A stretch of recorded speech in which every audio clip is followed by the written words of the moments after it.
Hi everyone, it's me again. Hope you're all doing well today. Thank you if you're tuning in. Please give me a thumbs up if you are able to hear me clearly on your side. I'm going to be chatting about a few things that we've been dealing with recently, the recent cases that we've been seeing coming through, um, and, the solutions that I've been able to assist with in providing the clients that are looking to secure these home loans, specifically pertaining to these cases. Thank you so much again for joining. If you have any questions or comments, you're welcome to drop them in the comment section of our feed.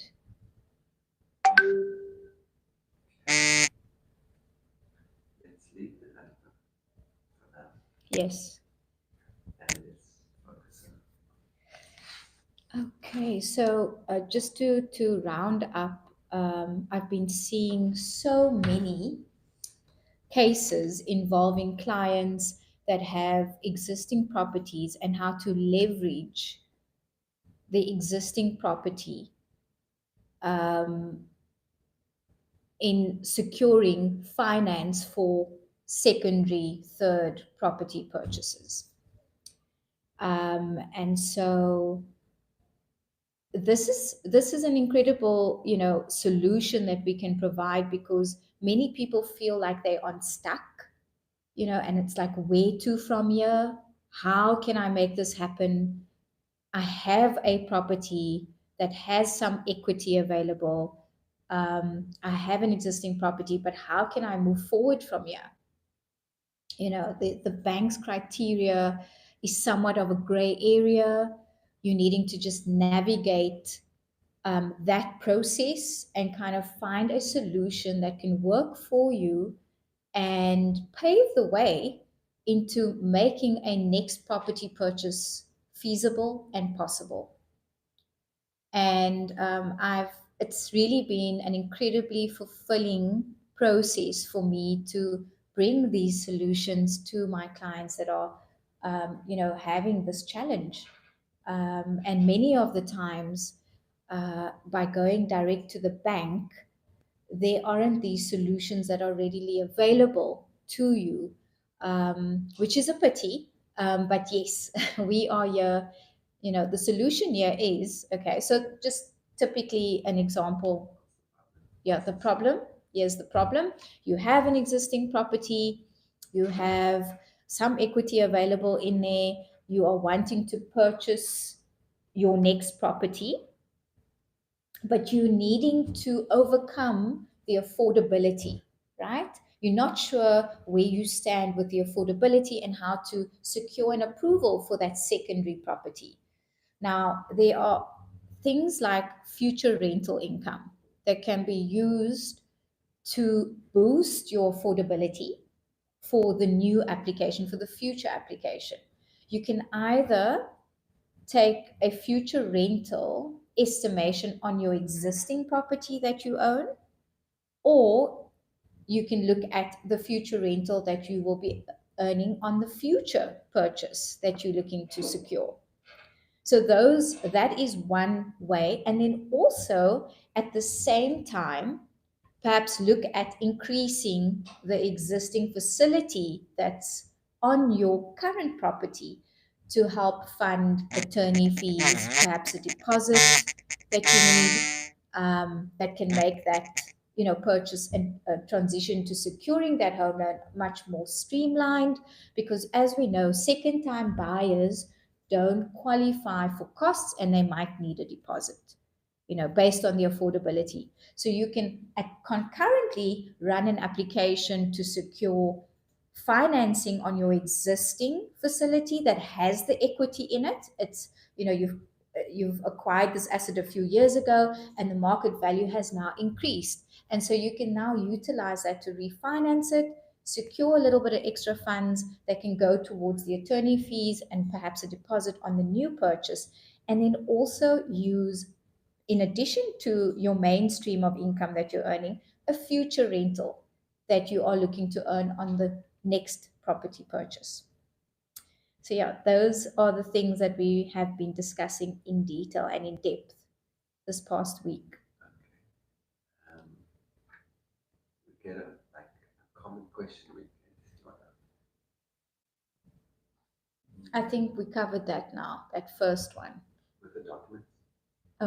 Documents that are required specifically for if you live in the property, you want to use it as future income for your new. That's a good one. So, the documents that you would need to attain or to secure in order for the banks to consider future rental income are things like a rental appraisal from a resident agent that's in the area. You can call them up and ask them for an appraisal that specifies what you are able to essentially forecast as a rental income on the property that you're currently living in or a property that you are looking to acquire, right?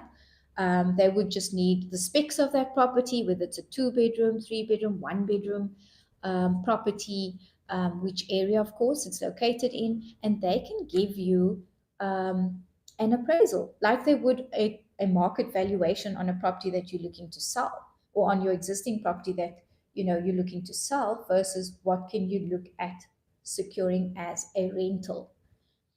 And we can then add that figure, or a percentage of that figure actually is taken into consideration as your affordability for the new home loan application for that next property purchase. We can also, if you have a tenant in mind, there's a family member, or there is somebody that's approached you that's looking to rent your property from you, you can even secure a future lease agreement with that person. Draw it up, future dated as to when you would need them to take occupation, and specify the rental on that future lease agreement. And we could use that document to then attach to your standard supporting documentation, and then include that future rental is confirmation in that lease. Even though it's not being earned, the beauty of it is that this is the reality. Someone has agreed to pay you a fair rental on that property for a future dated occupation date.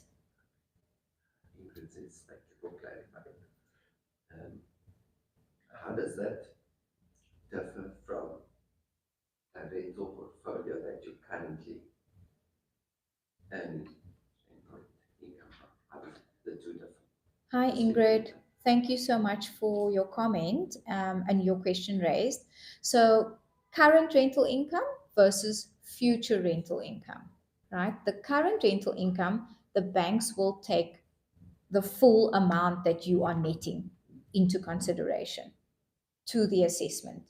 However, future rental, there are other rules that would apply. So, for example, they wouldn't take the full amount, they would take a percentage of perhaps 70% to 80% average of that future rental that you're expected to earn. So, that's one differentiating factor.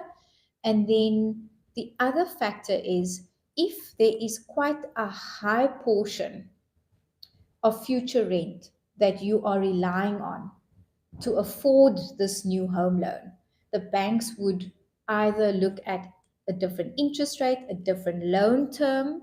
Those are the things that could affect, the reliance that's being placed on that future rental.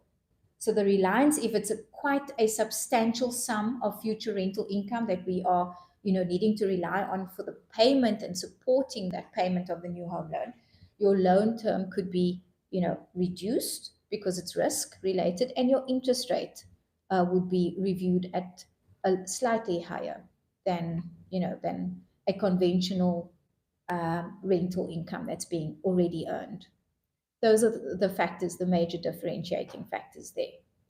However, we as bond originators, we come into play with having access to multiple banks, that are all offering this future rental element into the exercise of their assessments. We could say, hang on, let's motivate, let's negotiate a little bit here.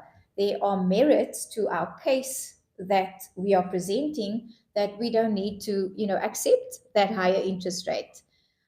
Even though it is a factor that comes into play, we as bond originators would use other mitigating factors to ask and more negotiate a better rate or a better loan term on your behalf.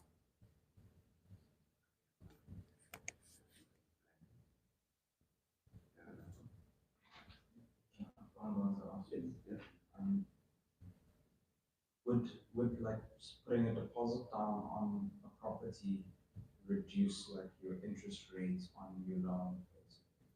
Very good question. So the question raised is, would a deposit impact the interest rate on the home loan that you are applying for?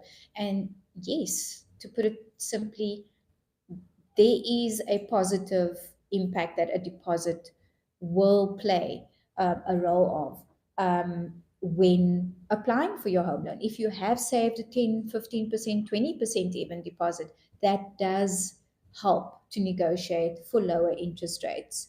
However, it's not the only factor that comes into play. Things like credit score, how you've maintained your accounts, what is your history, employment history, what is your income look like versus the amount of expenses, like disposable income versus expenses that you are covering on a month to month basis. These are the things that all look at interest rates. But yes, if you are able to provide a deposit, it does play a good role in supporting a good interest rate offering. Matthew asks, must you have a clear credit record to apply? No late payments. Hi, Matthew. Thank you so much for your comment. Yes, ideally, you need to have a clear credit record to apply for a home loan. A home loan is a 20, 25, 30-year, even in some cases, loan term.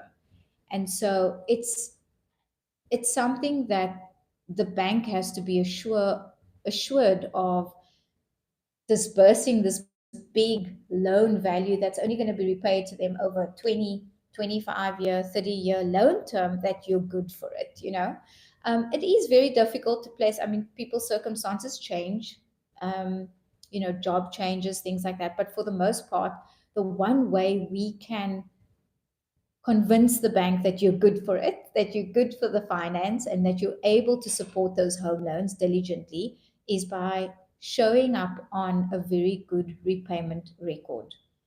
If it is something that you're preparing on for to secure your home loan, definitely focus on maintaining a clear repayment record on your account profiles, be it a clothing account, be it a small line of credit card account that you have with your own bank, um, even a cell phone account, even a mobile phone account. Maintain that clear record. No late payment. Late payments are also a no go.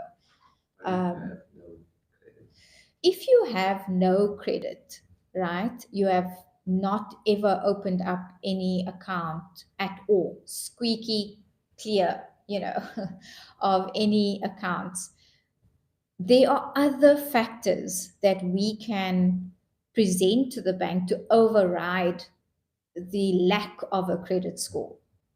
Things like, are you a degreed professional? That's something that they would look at, and then they wouldn't even consider in some cases, like if you're a doctor or a lawyer or a chartered accountant and you've studied and you've got your postgrad degree, and you've been working in your field for at least a few months and you're permanently employed. Degreed professionals would not necessarily have to have any credit footprint. However, they cannot have a negative credit footprint. but the lack thereof, they would be then looked at for a home loan. Other things such as a very good internal banking record, like you've got a portfolio of savings or investments held with a specific bank, and you've been banking your salary there for quite some time, those internal records would also be looked at in order to score you for a home loan. Uh, the next one asks, how many months would you suggest be good for the bank? And then where are you situated? And the advice you're giving, is this only for South African property investors? So to answer the last question, the advice I am providing is only for well, not for South African, but for people buying property in South Africa. It can apply to foreigners as well that are buying property in South Africa. And then the length of period or the length of time, right, that you need to maintain a clear credit record for, I would say for a home loan is at least between 6 and 12 months that you need to maintain a clear record for, minimum. The other question was located. Our offices are located in De Waterkant in Cape Town. De Waterkant in Cape Town. However, most of our consultations with our clients take place via telephone, via email, via video call. People just don't seem to have the time to come in and meet and sit down and have a full consultation. That is something that would defeat the purpose of a bond originator, because we are so efficient at what we do. If we had to, focus on face-to-face meetings, we would end up kind of having the same inefficient process as having to go to the bank directly, because there's only so many clients you can physically see, in a day. But because we can deal with your case via email, via WhatsApp, via telephone call, we can see and assist many more clients that way, and we can be much more efficient. Olen on YouTube, he says, hi there, I would like to know, how do I get my next property? I have one primary residence and two apartments. All is under my personal name. How do I get another approved bond? Olen. Hi, Marlon. Thank you so much for joining us via our YouTube platform. Great to have you. Thank you so much. So the question is that you have two properties at the moment. One primary, two investment properties. I assume they're all mortgaged And under his personal name. and under your personal name. Yeah. So how do you secure the third one? So we would collate the stream of current rental income, proof of current rental income that you are earning. And we would also look at your main stream of income in addition to your current rental income. And we would look at what you could potentially earn on the future property purchase that you're looking at investing in. So we would basically look at all three streams of income: your mainstream, your be it it's monthly salary that you work for as a permanent employee, or a business that you run that you draw a salary from regularly. We would look at the existing rental income that you are earning that's going into your bank account on a regular basis. And we would look at what are the properties you are shortlisting at the moment. Have a look at that, and we can then sort of estimate what your future rental would yield on that investment that you're looking to buy as your fourth property purchase, and then run a preliminary pre-approval check assessment by collating all these streams of income, and then giving you an outcome of what you can qualify. In addition to that, Marlon, I can propose the following. In addition to raising, the new loan based on future rental, current income, we can also apply to refinance perhaps one or two of these existing properties that you own to support the purchase of the new application. Please drop me an email, hello@olen.co.za, for more information on that, if you are requiring some more guidance as to how we can make that happen. Just one reason to use a bond originator. This is just one more reason to use a bond originator, because we think out of the box, and we are here as a solution driven company that can assist with helping you secure that next property purchase at the best possible finance option. Please repeat your email address. hello@olen.co.za. So hello as in hi, hello, HELLO at Olen, OLEN.co.za.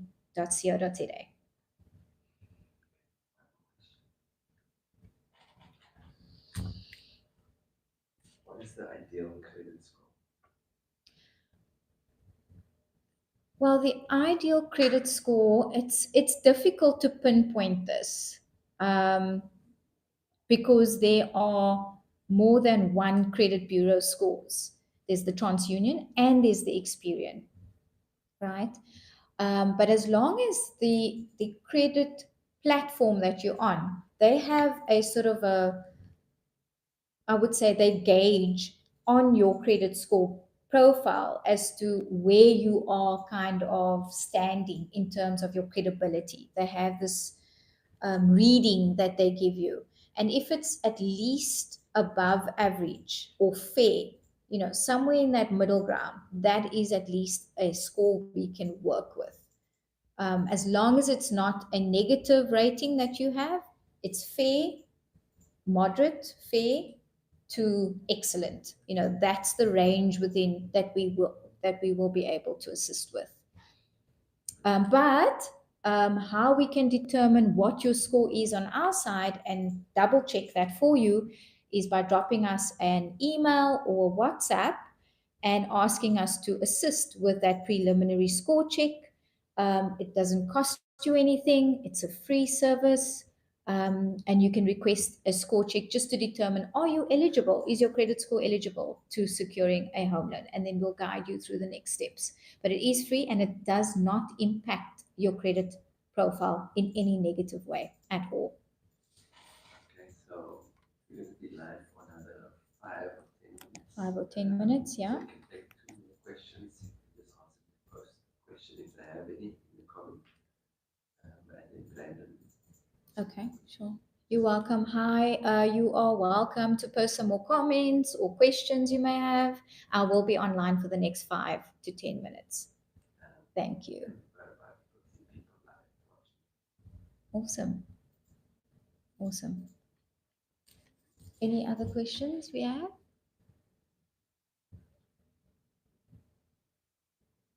Brandon? What generally affects the percentage of repayment on the loans? Like, is it just your affordability and credits, or what else can affect the percentage? The interest rate. The interest rate. Okay, thank you, Brandon.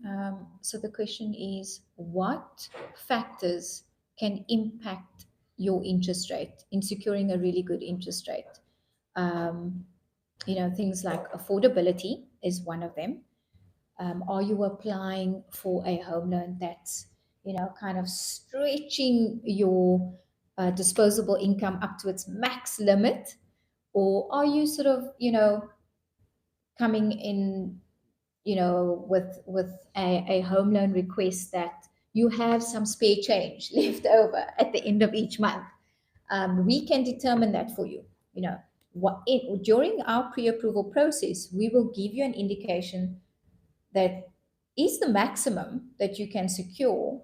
However, it's a conservative assessment that allows for some breathability each month. The banks, they don't want to see that we are completely at our very end of the spectrum of disposable income when affording you a home loan. They've also got to account for when interest rates do tend to fluctuate. It's a 25-year loan perhaps that you're taking out. In that time, interest rates do fluctuate. And so the banks need to accommodate and buffer for when that does happen and when your payment could essentially increase. And are you still comfortably able to afford that home loan? So affordability is something that impacts the interest rate. Having savings, perhaps seeing that you are able to save a little bit at the end of each month, those kinds of factors, and not having too much debt. You cannot be applying for a home loan and have several personal loans or several credit cards or five vehicle finance accounts, things like that. Those are the things that would impact your credit rating and affordability. Fast. On Insta, I am a South African living and working in the US. My salary gets paid in a US bank account and not in a South African bank account. Can I apply for home loan in South Africa? And you are a South African. Living and working in the US. Hi there. Thank you so much for your comment. You are a South African citizen and you are living and working in the United States. Um, Even though your salary is being paid into an international account, offshore account, you are still able to secure a home loan. How we would run that assessment is we would look at a 6 month record of your salary.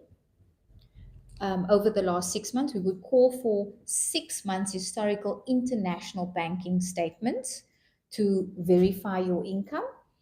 And we would then base that affordability on a fair currency exchange ratio from USD to ZAR. We would work all of that out in line with the bank's credit policies, and then we would issue you with a pre-approval. We have secured 100% home loans for South Africans living and working abroad. 100% home loans meaning no deposit. So we are able to do that.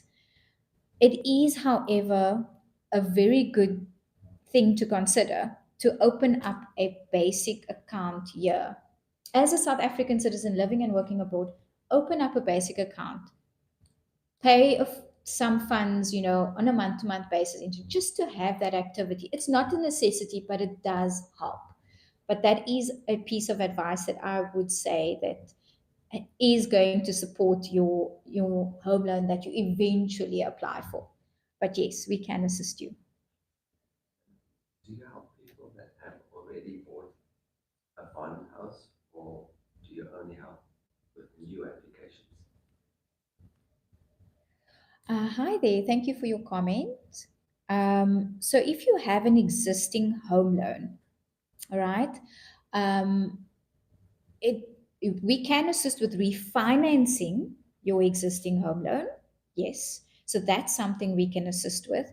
The banks that, let's say, allow us or um, would consider us assisting you in refinancing your existing facility for a higher loan amount. Let's say if you want to do renovations or you're looking to consolidate some unnecessary expenses, it's ABSA, Standard Bank, and Nedbank that would entertain an application from ourselves to assist you with refinancing that existing facility. I hope that that answers the question. And Insta, they said, thank you, I'll be in touch. I'd like to start the conversation. So I email. Thank you so much. Yes, we look forward to you reaching out. You're welcome to send us an email, hello@olen.co.za. That's HELLO@OLEN.co.za, or drop us a WhatsApp. I think the number is in my bio. Any other questions before we wrap up? So interesting, the best. I'm learning a lot. Oh, I'm so glad to hear. Do you advise people to fix the interest rates at this point? That is a very interesting question. Thank you for raising the question about whether or not to fix the interest rate. The banks, after registration of your home loan, would consider fixed rates. And you can send an inquiry through to the Home Loans Department to where your current home loan is registered to, and request a quote. Request a quote on a fixed rate option, and kind of weigh up as to, based on the fixed rate option that they're providing you with and based on what you currently have, is it a viable decision for you to take up the fixed rate versus the variable. At the moment, rates have stayed steady. They haven't increased it in the last, I think, 2 to 3 sittings, or was it 2 sittings that we've had, sort of kept it at bay. Um, but yeah, have a look at it, get a quote from the bank directly, and weigh up that option and see if it does seem like a viable option for you. I wouldn't say that you would need to fix it for more than a year at a time. If I were to fix my bond rate and it was a decent rate, not like ridiculously prime plus 2, perhaps if they fixed it at a decent interest rate for you, I wouldn't fix it for more than a year. I think we've gone a bit over time, and you can just say if they like you to do more of these kind of lives, give us the links. Thank you so much to everyone that has joined us today. And if you would like to see more of these live sessions and Q&A sessions where we go through all your questions and comments and things like that in future, please give us a like or drop us a thumbs up. And yeah, we'll look to roll these out more often. Thank you so much. Wishing you a blessed weekend. Bye bye.